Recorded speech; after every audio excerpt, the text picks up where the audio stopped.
2025 TCU quarterback commit Ty Hawkins is competing at the Elite 11 finals in Los Angeles this weekend. We'll update how he's doing. Also, the Frogs lost a 2025 commit because he wants to explore options at playing quarterback at the next level. And so he's opened up his recruitment again. All that and more coming up next here on Locked On Horned Frogs, your team every day.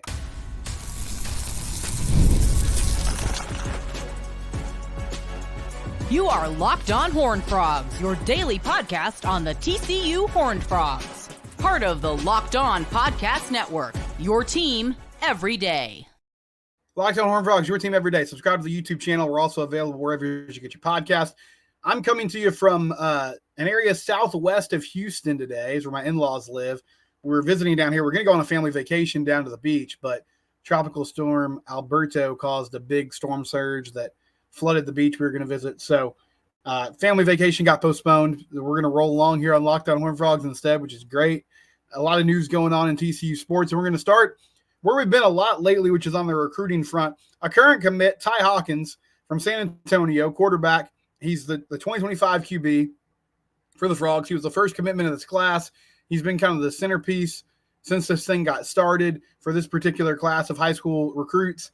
And he's competing at the Elite 11 finals in Los Angeles. Elite 11 is the premier quarterback camp in the country. They have, current college QBs down there as counselors. All the best QBs you can think of in the last 5 to 10 years have come through this process. Now, like a lot of things in sports now and in college football, there's not 11 players. There's actually 20 quarterbacks down there. But Ty was invited. It's a very prestigious invite. He's one of the top 20 quarterbacks in the nation. According to, the regional camps that he won and so on. So he's getting a chance to be with some of the best players in the country. A lot of these guys are already committed to schools because these QBs kind of decide early in the process. More and more now we're seeing quarterbacks kind of be the first player that a lot of coaching staffs are chasing after them. They build the rest of that high school recruiting class around those players. So at the end of day 2, yesterday they had a kind of a simulated pro day. So the type of stuff you'd see on NFL Network before the NFL draft, those types of running, throwing routes against air, throwing different types of balls, and in the route tree and all those types of things. And so right now, Ty Hawkins is not in the top 11 of these standings. Your top 5, Tavian St. Clair, who's committed to Ohio State, Keelan Russell, who recently flipped to Alabama. He was SMU commit for a long time. Deuce Knight, who's committed to Notre Dame. Julian Lewis, who's from Carrollton and is committed to USC. And then KJ Lacey, who is committed to Texas. So not in the top 11 right now. He'll have a chance to improve on that. I believe today's 7-on-7. So Ty will get a chance to show his skills again. And I wouldn't say it's really awesome that he's there. There was some, talk about maybe he could be a guy that is in those rankings, and he still has time to do that if he wants to, and if he can do well over the next coming days. But bottom line is, this is a great experience for him. He's getting to learn from some of the best quarterbacks in the country, some of the best coaches in the country. He's on a national stage, and he's had a lot of recruiting reporters talking to him while he's there because, hey, he's one of the top quarterbacks in the nation. He's been committed to TCU for a long time.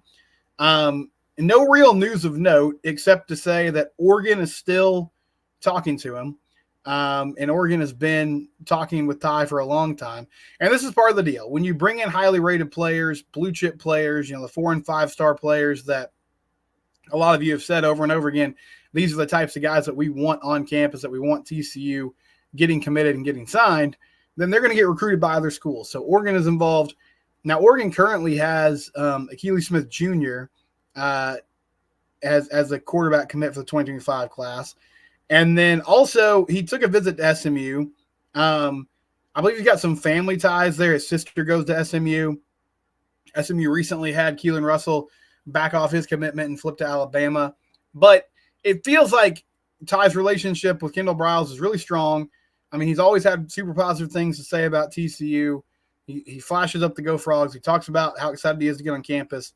So you never know what's going to happen. Recruiting is wilder than ever. And, I mean, unfortunately, I feel like TCU is figuring out how the winds have shifted in this world and how to compete in it at a higher level.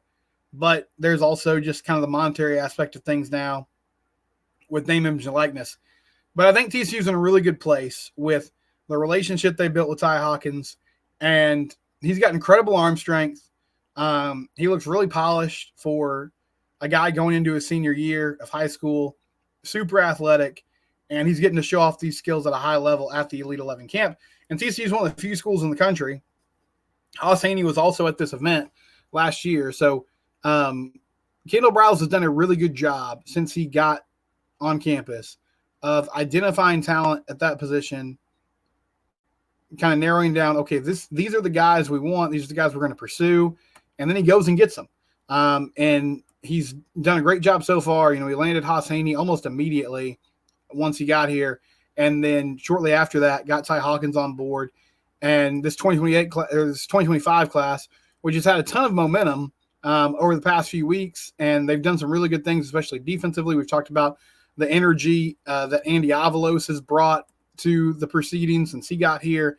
Ken Wilson, the new linebackers coach, has been doing some work on getting edge players, getting, players that you would consider your prototypical like outside linebacker types who are going to be able to rush the passer.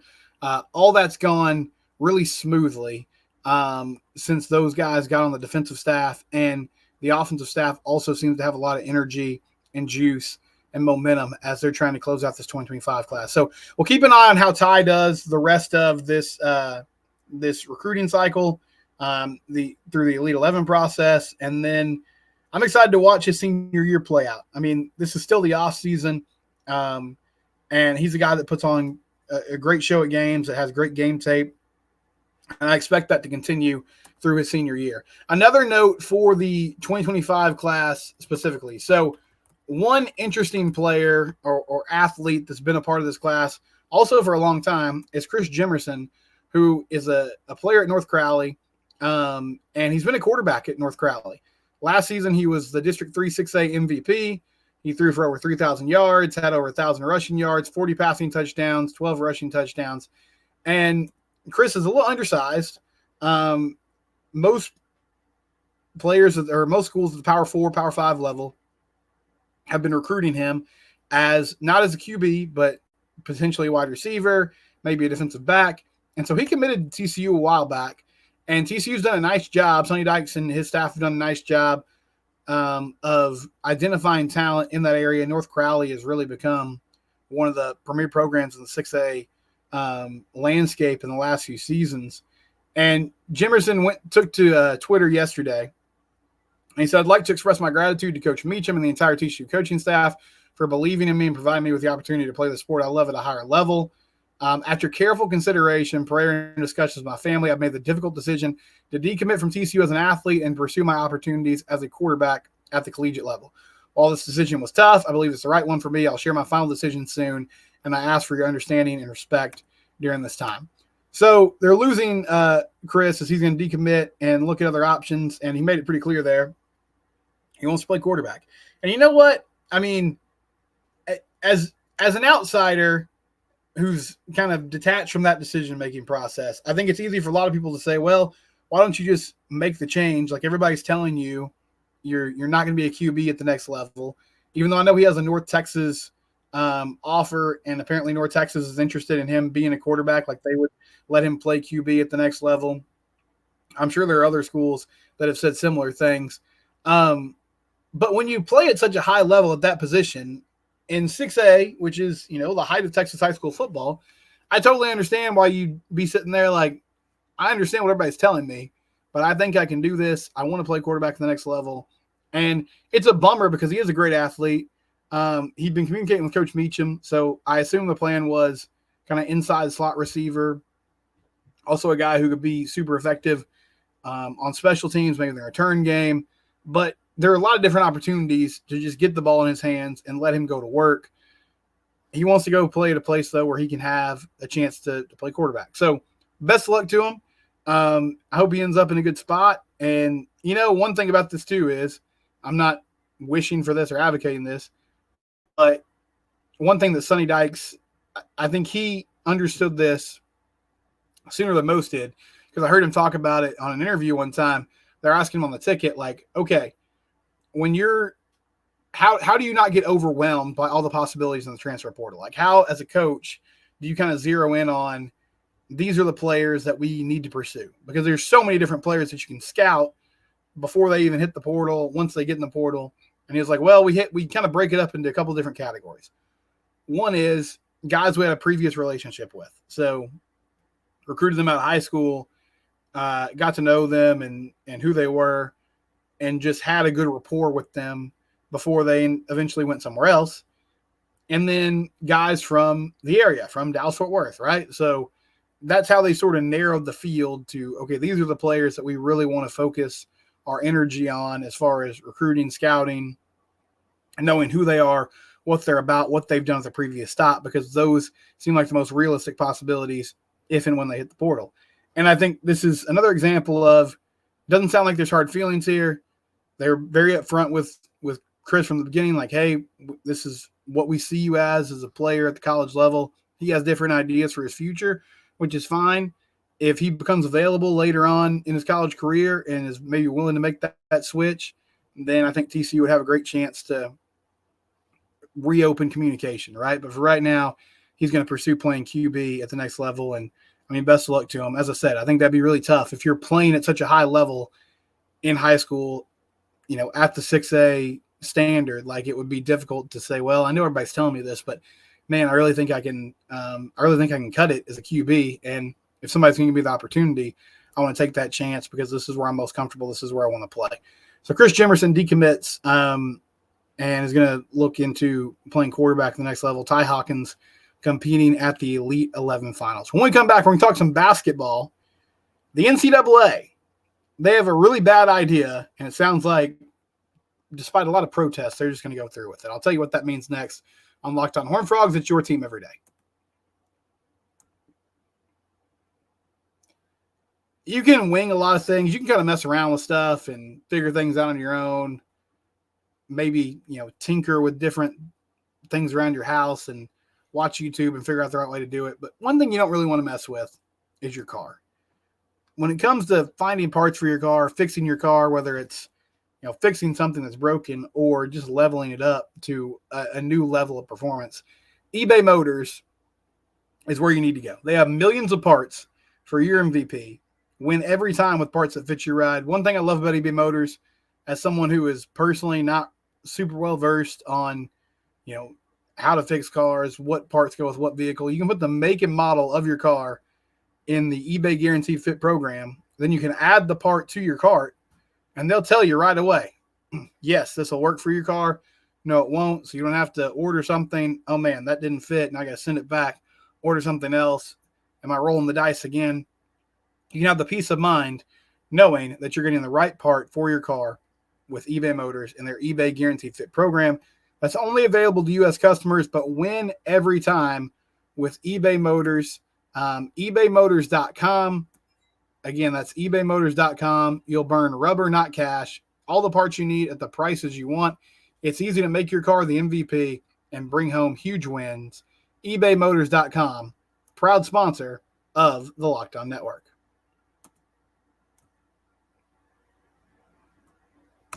So for a few years now, maybe longer than that, there's been rumors and murmurs about expanding the NCAA tournament. For the longest time, it was a field of 64. Then they added the play-in games, which expanded it to a field of 68 technically.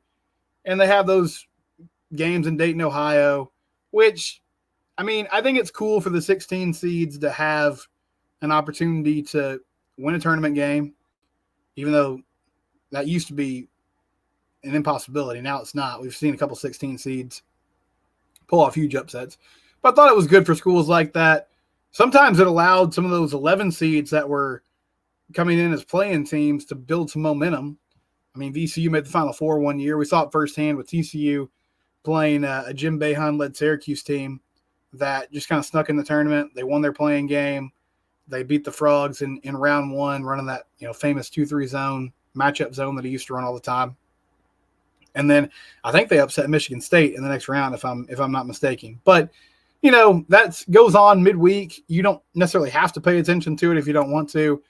And they've floated out the idea in the past of expanding up to 96, right? Which to me is insane. And pretty much universally, everyone's against this. I saw Andy Patton, who hosts Locked On College Basketball with Isaac Shea, which is a really good podcast. I'd encourage you to check it out if you haven't before. But he said on Twitter, he was like, listen, all the reporting around this states that pretty much everyone's against it.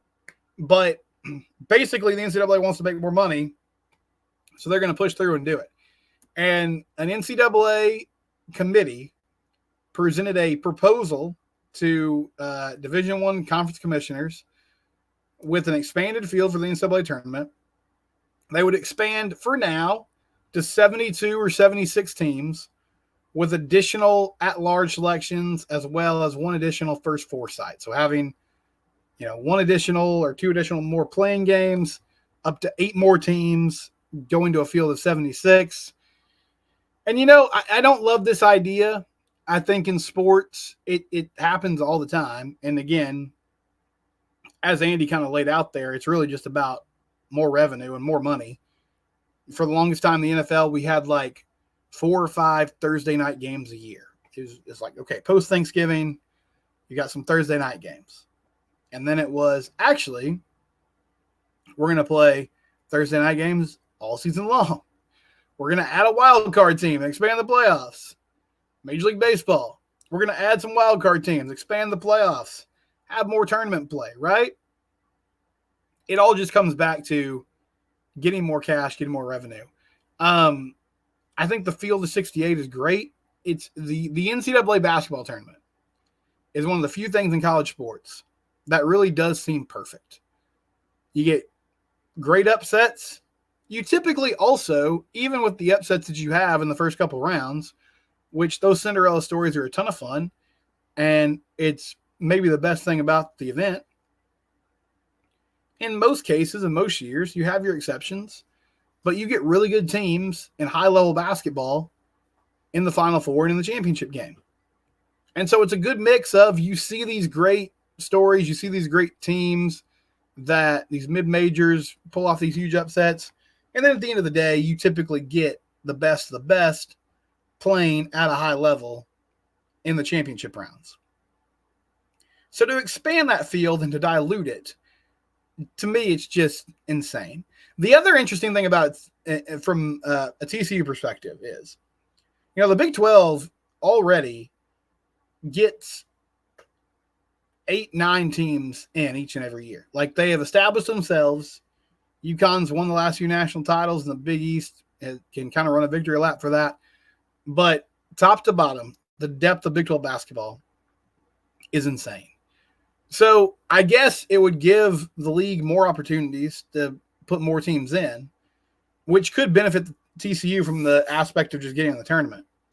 But, for a guy like Jamie Dixon, which if you're a supporter of Jamie being here long term, and I'm a supporter of Jamie being here right now, I think the best argument is, historically, TCU has been very bad at basketball. He has raised the program to a place where they are contending for the NCAA tournament each and every year.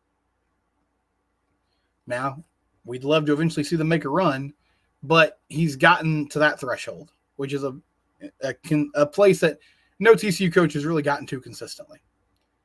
But if you're adding more teams, that accomplishment honestly becomes less significant. I think we're already kind of at a place where people are like, all right, we've seen that this team can make it. Now they got to take the next step and make a run. But it sounds like we're headed to a place in the next couple seasons where the NCAA is going to say, all right, I know you guys don't want to do this, but we're doing this. Like, we're expanding this to 72 or 76 teams.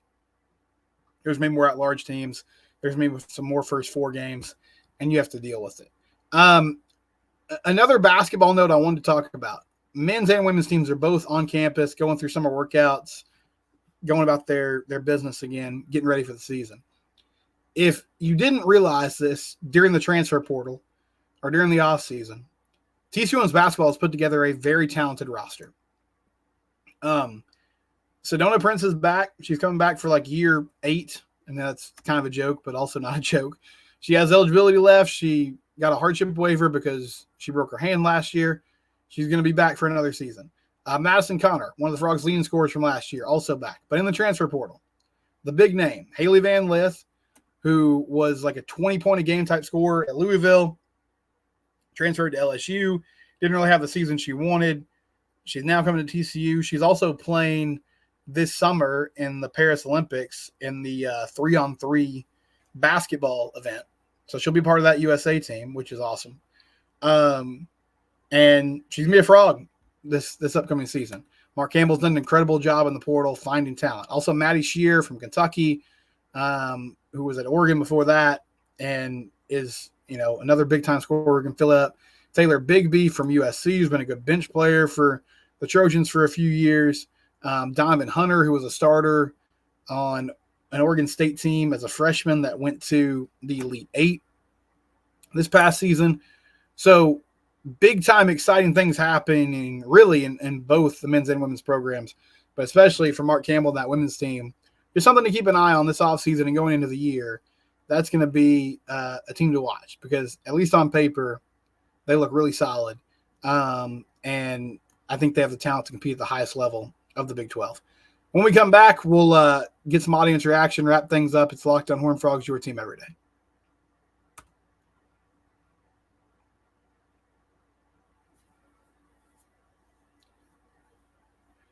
Random question, kind of random thought. I want to know, as TCU fans, if you've been paying attention to this, how are you feeling about Texas A&M baseball is going to be playing for a national championship? They're going to be playing Tennessee starting on Saturday night, best 2 out of 3 for a national title. Jim Schlossnagle's their coach. Jim, obviously, longtime coach at TCU. Really revived the program, took it to Omaha multiple times. Frogs had a lot of good chances to make the national title, series, to win it all. Couldn't quite do it, couldn't quite put it together. Well, he finally broke through and made the national championship series. He's going to get a chance to win a ring with the Aggies. Jim's a good dude. He was really gracious to me when I was a student and I was covering the baseball team, but I'm having a really tough time being happy for him and the Ags. And I feel very conflicted as they're on the biggest stage. But I don't know if anybody else is going through that own personal struggle. But I just want to kind of give that random thought or random question out there before we end things. I was talking about the new uniforms, right, that were released the last week, and just what you guys thought about it. Because they're very basic. They're very simple.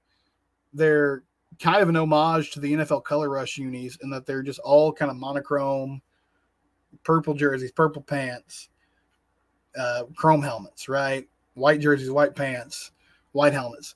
A big departure from what you saw in the mid 2010s, that era. And I just threw it out there, on the YouTube comments and elsewhere. What do you guys think?